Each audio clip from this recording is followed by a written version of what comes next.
আজকে আপনাদেরকে সেই 90 দশকে নিয়ে যাব। তো 90 দশকে কি হতো, যে ফেরিওয়ালা আসতো গ্রামে গ্রামে অনেক কিছু নিয়ে, তাই না? সেই ফেরিওয়ালার সময়, যখন ফেরিওয়ালারা গ্রামে গঞ্জে মাঠে ঘাটে ঘুরে বেড়াতো এবং আমাদের যে মা কাকি যারা ছিল তাদের কাছে নানান ধরনের কসমেটিক্স বিক্রি করতো।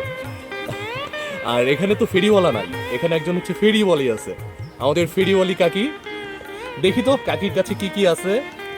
কাকির হাতে কি? আচ্ছা, কাপড়।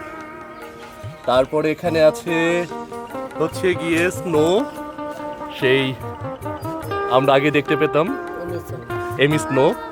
তারপরে বাচ্চাদের এই যে আমরা ছোটবেলায় এগুলো নিয়ে ঘুরতাম, খুব খুব পছন্দের ছিল আমাদের। এখানে হচ্ছে চিরুনি, আর এই যে মেইন খাজানা, এখানে হচ্ছে মাথায় দেয় মেয়েদের, চুল আটকায়।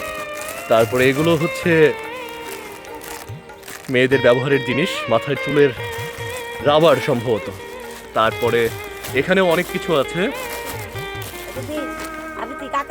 আর আমরা ছোটবেলায় দেখতাম যে একটা গ্লাসে করে ফেরিওয়ালা আসতো, আর কাকির গ্লাস আছে কিনা জানি না সেই বক্সটা। আচ্ছা কাকি, আগে যে ফেরিওয়ালারা এই গ্লাসের বক্সে করে নিয়ে আসতো, আর ওই বক্সটা আপনার আছে কি? বাসায় আছে? ও আচ্ছা কাকি, ভালো থাকবেন।